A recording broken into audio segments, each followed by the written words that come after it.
Yeah, but as Craig pointed out, it took Caicedo even some time to settle in at Chelsea. Throwing it back to Liverpool now, do you think that it's just going to take a bit more time for Florian Wirtz to settle in there? Just should we have patience, or are there some real concerns about where he can fit in?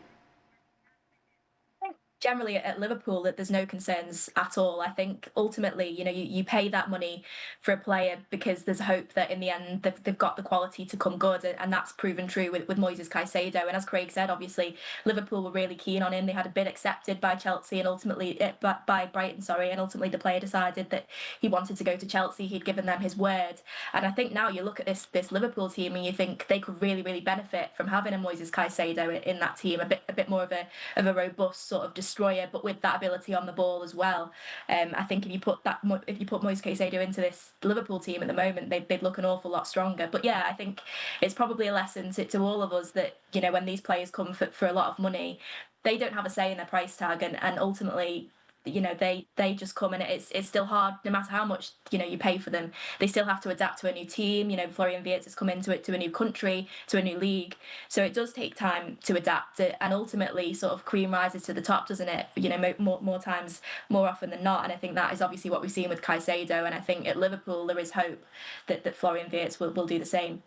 Stevie, you just as confident as Beth and Liverpool in Florian Wirtz? Right now? As she said, cream rises to the top. I would say I'm probably on the verge of agreeing. But listen, no goals and no assists in 9 games for, 125 million? It's not a great start. He clearly is talented, but right now I'm a little hesitant. I think timing for him is an issue. Obviously, he can't, if this same player had walked into this Liverpool team last summer, we'd probably have seen a different player, because Beth talked about the midfielders. There's absolutely no doubt that Gravenberch and McAllister, for different reasons, but I've never seen McAllister give the ball away, play as many sloppy passes as I've seen in the last couple of weeks.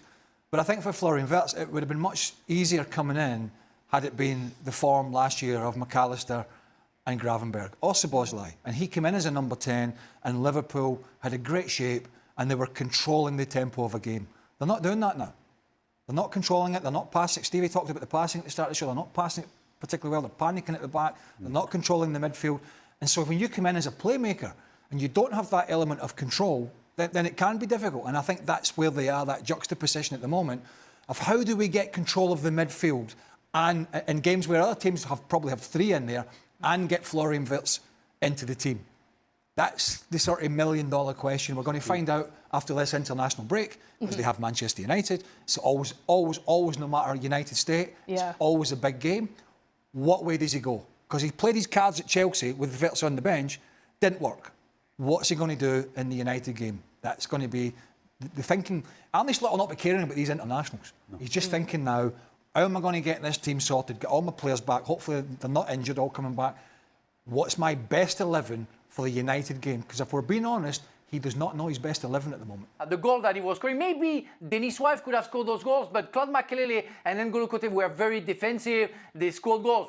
N'Golo Kanté scored a magnificent goal against Liverpool, but it was more like accidental. We can feel that Caicedo can project himself offensively and also be effective. But remember the first season where we were wondering, 100 million, is he worth it? But now it was more than that, even the double of that, because that guy gives such a work, a business in the middle of the park, that for the others, it's simpler, it's easier. And again, we go back to that generation of fantastic midfielders, defensive midfielders, with Denis, Wisey, our captain, Craig and I, but Claude Makelele and N'Golo Kanté. Now we have Caicedo, those fantastic players who give their lives every game. And with a feeling, with an art, because we used to call them water carrier. Before they were in the shade of the others and everything, they were the bad people, destroying David Batty, the fantastic Roy Keane. But those players are completely essentials to a team, and they are the wall, the fixed wall, the best wall to make sure that the team's going to work. And Caicedo is showing that to the world. And it's why I wanted to say something about him, because, what I saw against Liverpool, but throughout the season and a half that he had before, that's absolutely exceptional. think Frank, I might be right in saying Frank just called Roy Keane a water carrier. I was thinking I thought it was a bit harsh. To be fair to Roy, I think there was a few more facets to his game. But I know what you mean. He was a guy that did a bit of everything. Caicedo, don't forget he struggled when he first came in. But it was a difficult side to come into because it was, there was a lot of changes at Chelsea, a lot of young players, and it was a transfer merry-go-round. It was a squad merry-go-round. But I think for those that saw him at Brighton, knew he was a very, very good player. Liverpool tried to sign him and Lavia. Lavia's had more sort of injury issues. But Caicedo just looks, he is a little every now and again he'll do some rash things in terms of making challenges that he's never going to win. But in terms of his all-round game, nicking balls away, tracking runners, getting across and reading the game, he really, and forget his goal. His goal was brilliant, but he's not going to do that every week. His general reading of the game is just getting better and better and better.